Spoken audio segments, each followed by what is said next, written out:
Good afternoon. My name is Beverly Rajama for a class of 2024 computer science major. My final project for the database course is a theme park management system. In this presentation, I'll give a brief background of the Gold Reef City theme park and highlight on its operations. I'll go on to talk about the reason for this project and the functionalities of the database. I'll shed light on the ER diagram and the assumptions I made.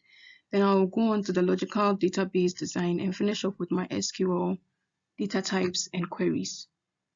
Gold Reef is a theme park located in Johannesburg, South Africa. It contains facilities like rides and stalls to entertain customers. The stalls can either sell snacks or offer mini games. The theme park is a target destination for school, family, and individual trips.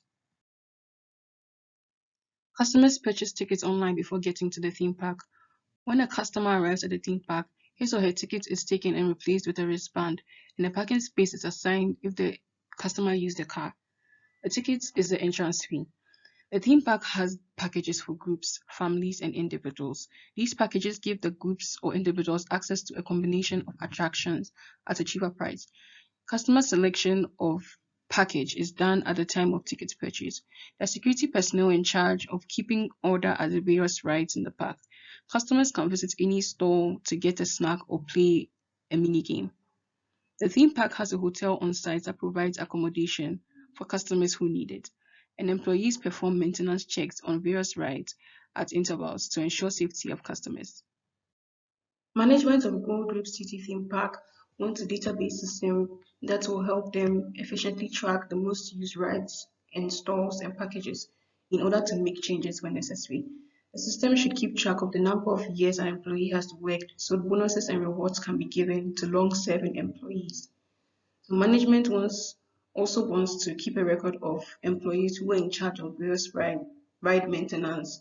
So if there's any faults, they can find the person in charge. The system should also keep a record of customers who use the available accommodation and the price they would have to pay after their stay. From the operations, I created the tables department, employee, maintenance, store, package, ride, hotel room, children, and department heads. A department has one or more department heads because the department head table keeps a record of the past and current heads of departments.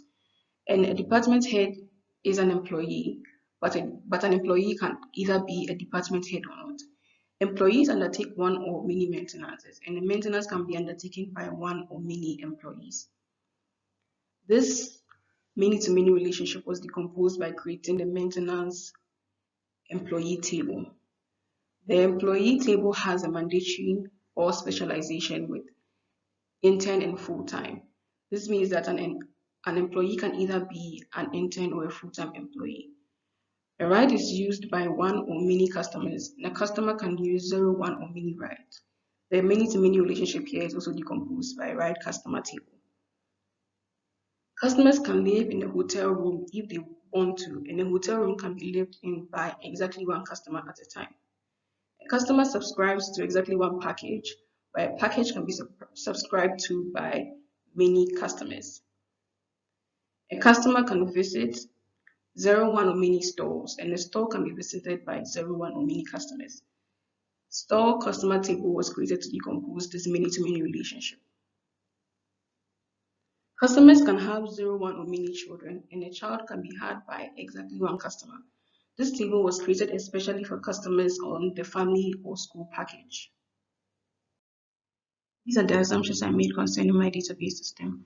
Tickets are bought online before a customer visits the theme park, so no tickets are sold on site. And the vehicle parking for customers who have cars is contracted out to an independent company, so that company is in charge of keeping the records. And the database system is already logged into, so no login is required. For my logical database design, I began by putting primary keys in all strong entities.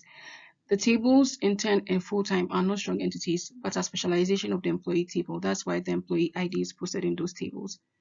Intern has the attributes of the employee table in addition to attributes like length of contract, name, contact, and relation with next of kin, and the date of contract termination.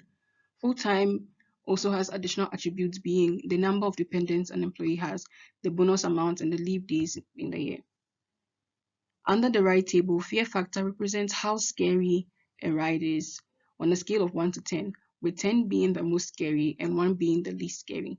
Each ride has a fear factor. Department head table has attributes that show the date a tenure as a department head began and the date it ended.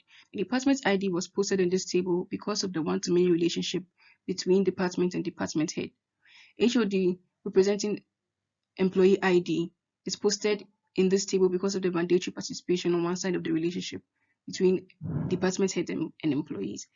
M status in maintenance table refers to whether a maintenance is completed, ongoing, or yet to start. Under the maintenance employee table, employee ID and maintenance ID are present because of the one-to-many relationships that this table has with employee and maintenance tables. Their additional attributes are name of the ride being maintained. Another package table, package name refers to the name of the given to the package. Example, family ticket or a thrill-seeking ticket. The package type tells if a package is for an individual, a family, or a school, and the package description shows the benefits of a given package. The children table is connected to the customer table and includes customer ID because children cannot be at the park alone. It has extra attributes being the gender, height, and date of birth of the children. The ride customer table has the ride ID and customer ID because of the one-to-many relationship it has with the ride and customer tables. It has an additional attribute that is the date that the ride was taken.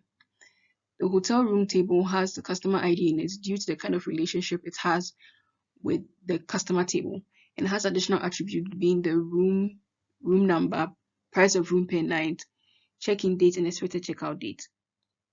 And store type under the store table refers to whether a store sells snacks or provides mini games.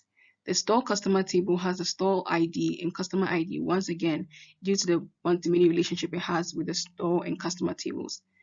It has additional attributes such as the amount spent at the store and the date of purchase. Moving on to the data types and constraints. I used int for large numerical attributes, tiny ints for small numerical attributes. The decimal data type was used for attributes involving price and height because it's more accurate. Varchar was used to keep text attributes, and tiny text was used to keep the description of a package. I use a not null constraint to make sure that a record for a particular attribute can never be null. I use null to allow end date attributes in various tables to be null when the process is ongoing. Unique was used to ensure that there will be no duplicates of a particular record under an attribute like email address. I use defaults to set the value of a date of purchase in the store table to be the current date if none is given. I use delete cascade for foreign key references so that if a key is deleted in the parent table, the record is also deleted in the child table. Moving on to SQL indexes. I created indexes on the ride, employee, store, and package tables because they are the repeated tables I used in my queries, and they have some attributes that are unique, so it will make querying easier.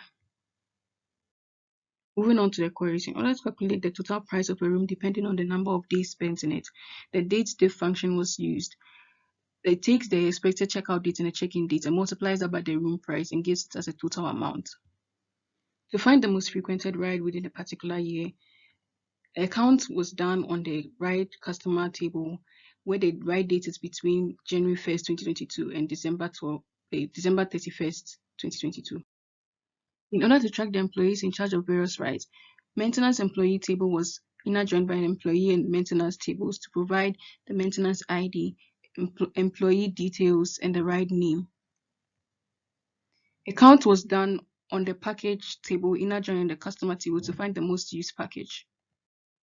To find the employees who have been in the company for more than 5 years, the date diff function is used. It takes the current date and the date that the employee joined the company, finds the difference between these two dates and divides it by 365 days, which is the number of days in a year.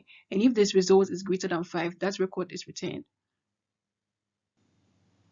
To find the store type that generates the most revenue for the park, the store table is inner joined by the store customer table, and then the store type and the sum of the store amount spent is taken. Thank you.